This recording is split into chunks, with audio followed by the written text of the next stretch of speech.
For more on that story, we're now joined by Ian Williams with Foreign Policy in Focus, who joins us on the line from New York. Mr. Williams, as always, thank you for joining our broadcast. Now, is it fair to connect all cases of rabbis abusing children and make this a quote-unquote system-wide issue, or should these be treated as individual cases?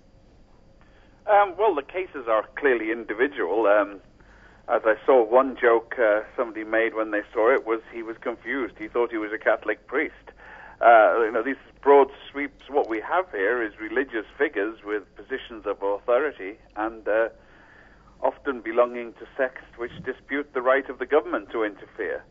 And the children in those communities are especially vulnerable because they're brought up to respect and obey religious figures of authority, which is, I think, where the shock is. And the other common characteristic is that religious establishments like this tend to close ranks and protect the offenders and tell people that mentioning the offence in public is bringing the religion into disrepute rather than highlighting the sins of the perpetrators. Rena, you mentioned Catholic priests there. Isn't it surprising and maybe a bit disturbing that rabbis who have no celibacy rules are abusing children? It's the same point. It's the point. The question here is the authority that they have.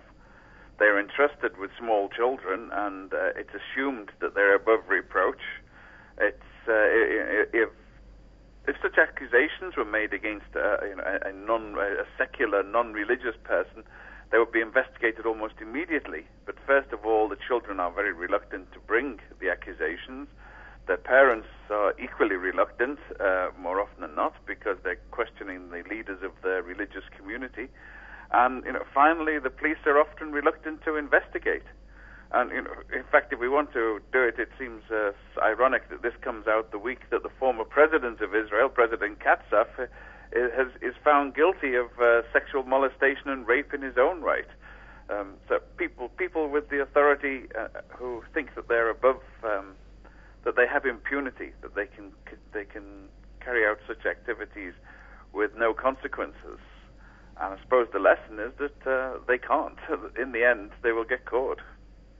Right now, Mr. Williams, is Israeli society then breaking down maybe from the top down with leaders political like Moshe Katsav, as you mentioned, and religious like rabbis shaming themselves? Well, I think the position about the rabbis is that the growing Hasidic community, which takes everything the society offers in the way of subsidies, money for the yeshivot, the schools, and yet refuses to pay taxes, refuses to abide by the secular laws of the state, and so. This is a symptom of that, and it is, I think, a lot of secular Israelis agree, a growing problem. A lot of the deeply religious community won't serve in the military. They won't pay taxes. They don't take part in the economic life, and they have to be maintained by everybody else.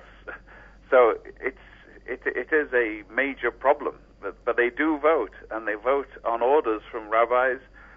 They implicitly do what the rabbis tell them, and they vote for whichever parliament, party, or coalition is going to deliver them material goods more often than not, and that's control of the education ministry, the absorption ministry, and others, where they can actually spend taxpayers' money, even though, as I said, they offer very little in the way of taxes themselves, and that's a serious problem for the future of Israel, which.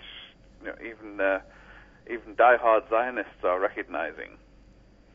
All right, we'll have to leave it there for now. That was Ian Williams with Foreign Policy in Focus, joining us on the line from New York. Mr. Williams, as always, thank you very much for your insight here at Press TV.